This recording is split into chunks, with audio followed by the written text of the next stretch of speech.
Paula, ¿usted qué se imagina cuando yo le cuento que hay un planeador y que me voy a escapar en ese planeador del país? No, pues un poco extremo, ¿no? Digamos, un poco arriesgado y más teniendo en cuenta, pues, todo lo que puede pasar. Y es que realmente a mí, cuando yo leí la noticia, cuando usted no la compartió, a mí no me cabía en la cabeza.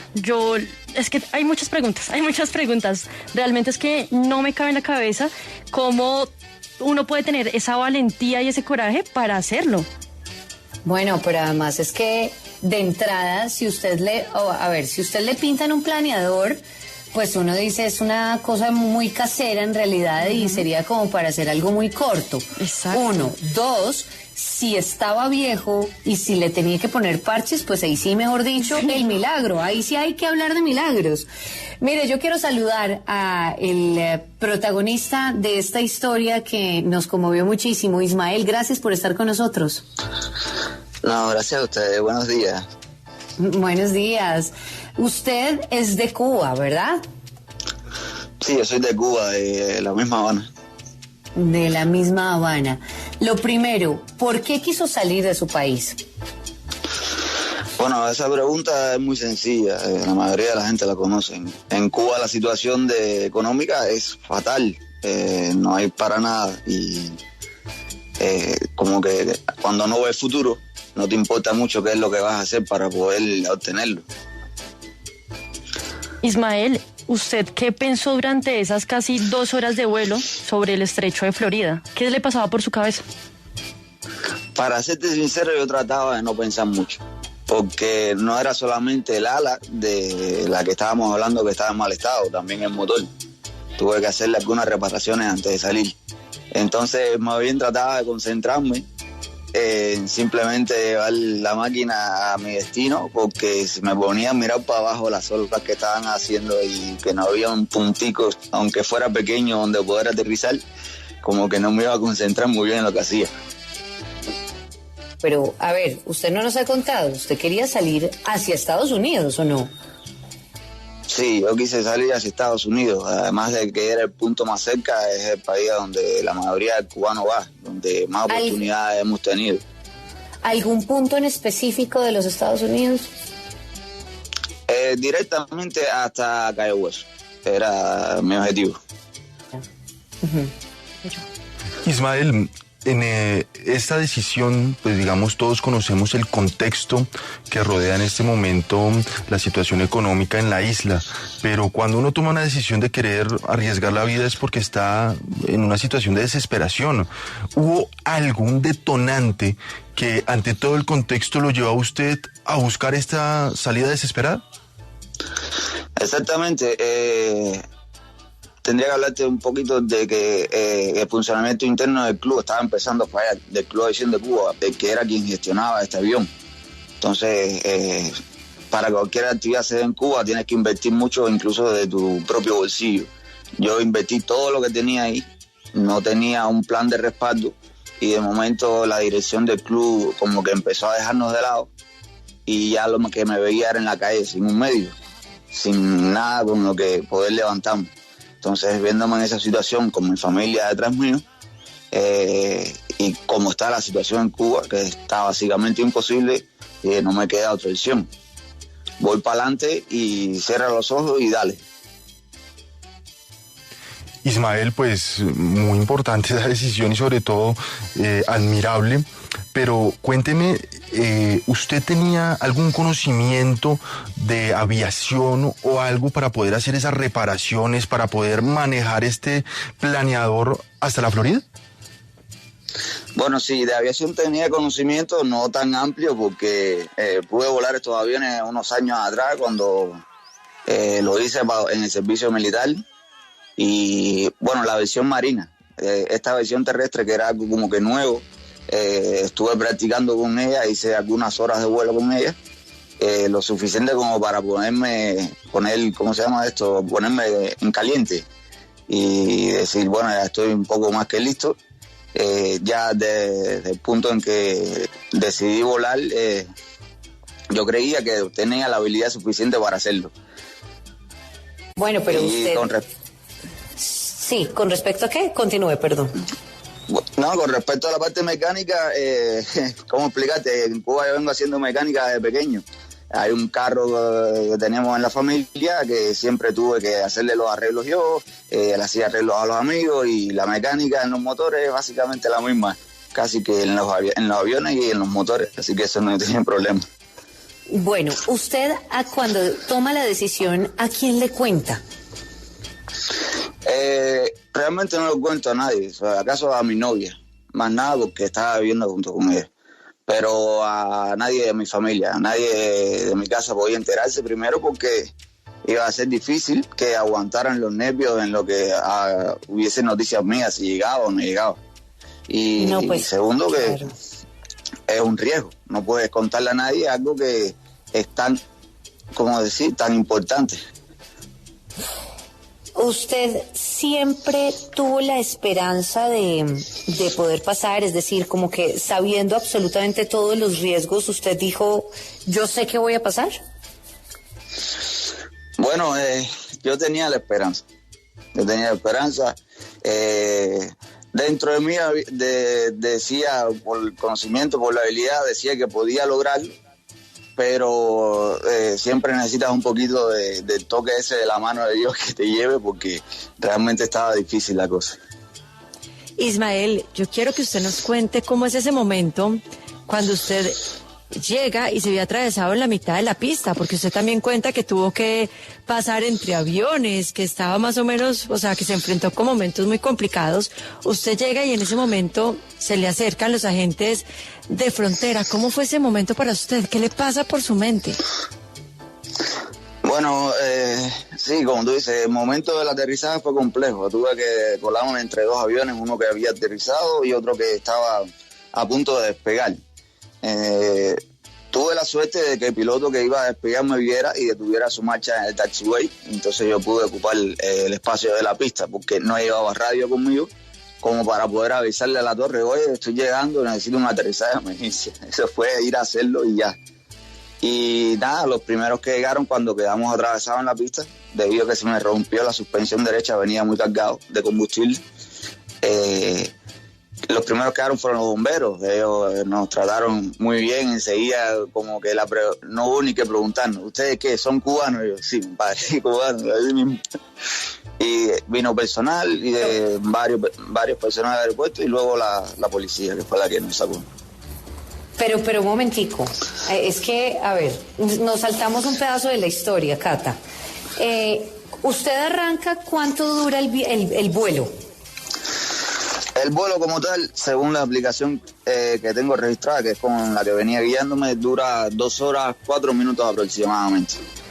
¿Y en dónde aterriza? ¿Exactamente en dónde? Yo aterrizo exactamente en el Aeropuerto Internacional de Key West.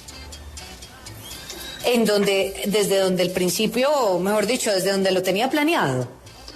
Ahí mismo ya lo tenía planeado, habíamos puesto las coordenadas GPS del teléfono mío y ahí por suerte fue donde llegamos. Y cuando aterriza, las autoridades, ¿qué le dicen? Es decir, la policía, ¿cómo es eso?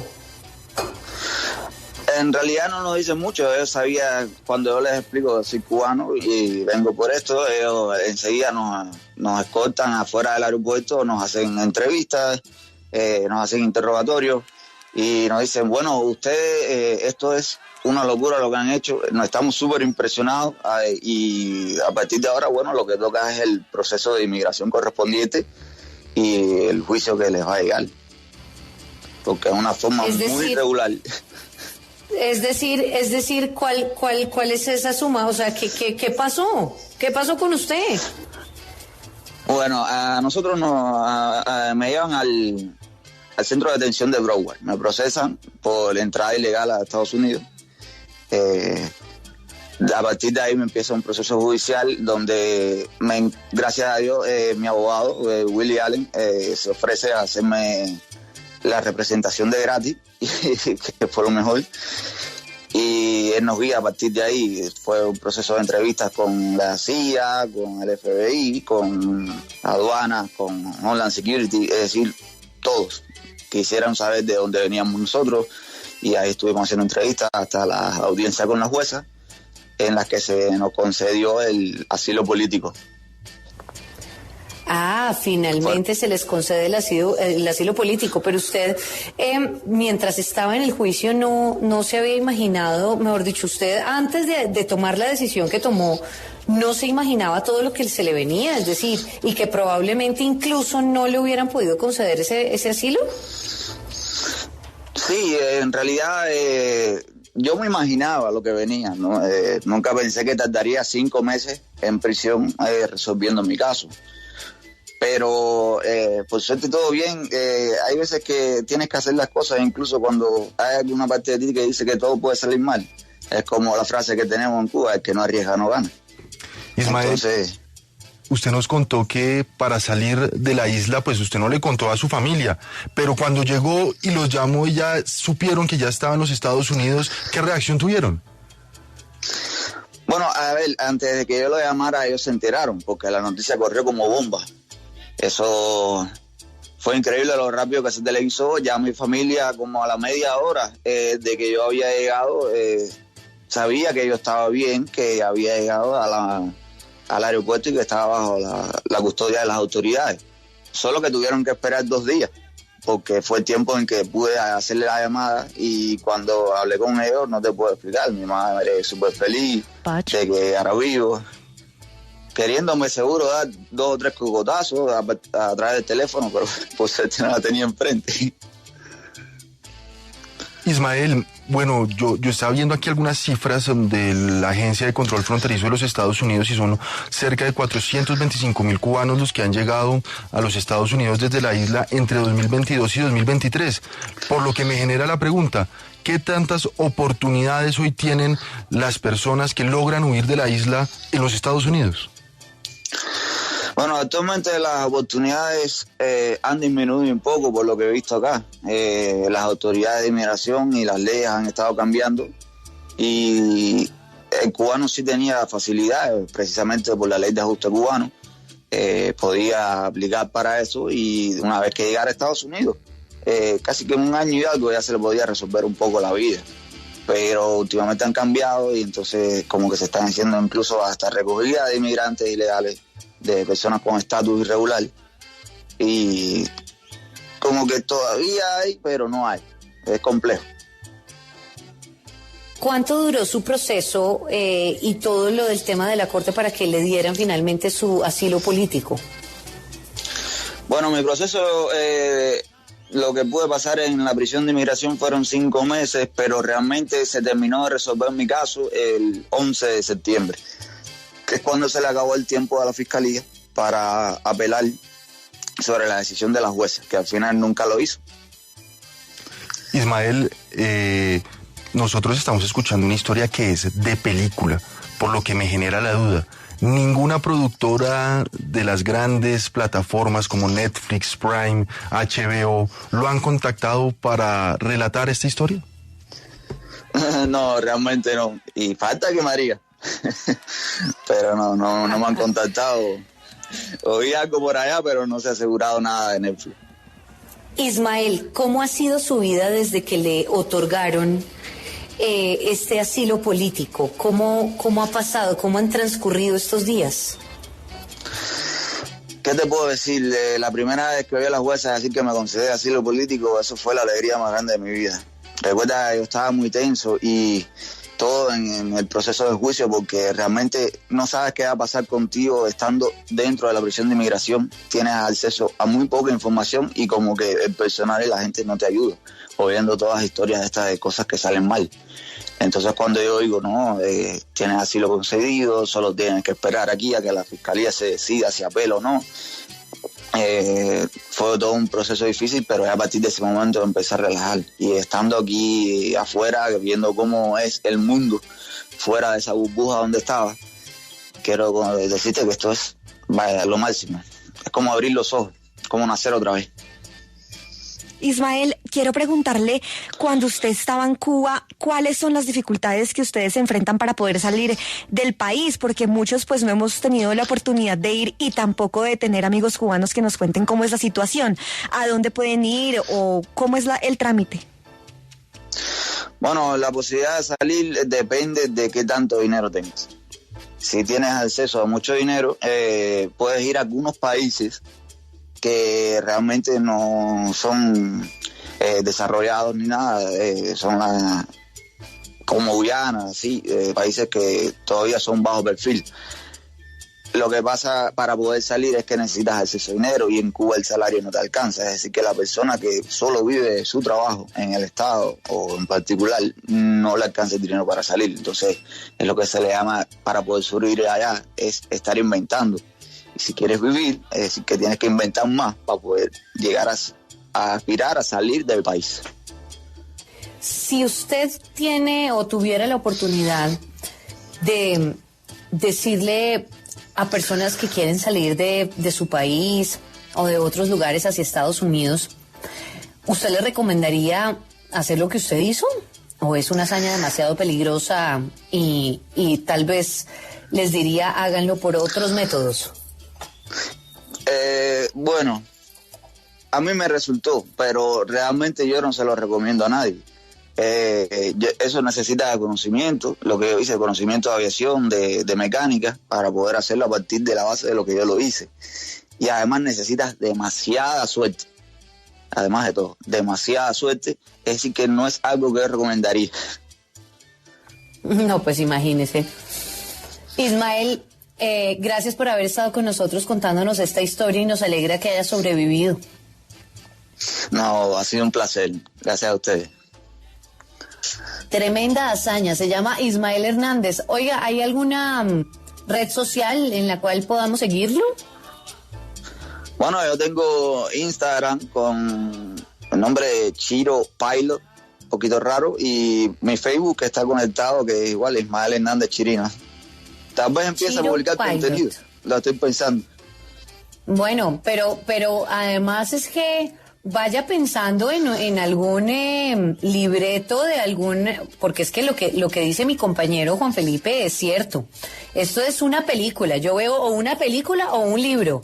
Así que, Ismael, me encantaría de verdad poderle seguir la cuerda a mi compañero, por lo menos de estar atenta a de pronto alguna oferta que le hagan. Bueno, no sé, entre más se conozca su historia, mejor. Mil y mil gracias por haber estado con nosotros. Nada, un placer. Muchas gracias a ustedes por recibirme. Gracias, Ismael. Ya son las 9:32. No, pues un verdadero milagro, ¿no? Juan Felipe, Cata, esta historia. Un milagro, María Camila. O sea, déjeme decirle que con todos los casos que se presentan en la Florida diariamente con los cubanos que quieren buscar nuevas oportunidades, nuevos rumbos, es muy difícil que algo así suceda. Cata, y como ¿y ese él bien lo planeador? decía, se necesita mucha suerte. ¿Y ese planeador Bueno. de dónde lo sacó? Dios No, mío. pues, no, imagínese, pero además es que no sé si han visto la foto, pero es un planeador completo que está en un estado en el que yo digo, no voy ni a la esquina, hermana, ni a la esquina en ese planeador, o sea, no hay ninguna posibilidad, un berraco, pues, o sea, imagínese la necesidad de la gente. Exacto, a eso también iba, y es que qué tan mal uno debe estar en un país para llegar a esas circunstancias. Eso sí. Pues imagínese toda la gente que pasa por el tapón del Darién. El Darién es un lugar realmente, es una hazaña que nadie lo haría por voluntad propia. Es decir, es un lugar demasiado difícil en el que pues puede convivir la gente. Las necesidades que tienen que pasar los niños, las largas caminatas sin agua, sin comida, en fin, de verdad muy, muy, muy complicada la situación de los migrantes. Y bueno, en medio de toda esta situación encontramos esta historia, la historia de Ismael Hernández Chirino.